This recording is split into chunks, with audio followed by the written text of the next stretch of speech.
বাংলাদেশ পুলিশের ঊর্ধ্বতন 18 কর্মকর্তাকে সাময়িক বরখাস্ত করেছেন স্বরাষ্ট্র মন্ত্রণালয়। কর্মস্থলে অনুপস্থিত থাকার কারণে তাদের এই শাস্তি প্রদান করা হয়।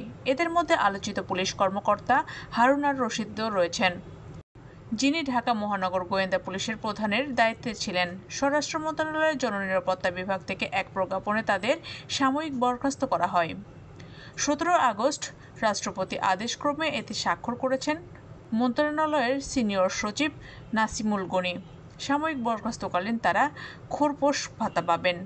সাময়িক বরখাস্ত হওয়া কর্মকর্তার মধ্যে 3 জন ডিআইজি, 6 জন অতিরিক্ত ডিআইজি, 4 জন পুলিশ সুপার, 4 জন অতিরিক্ত পুলিশ সুপার এবং 1 জন সহকারী পুলিশ সুপার পদমর্যাদার কর্মকর্তা রয়েছেন।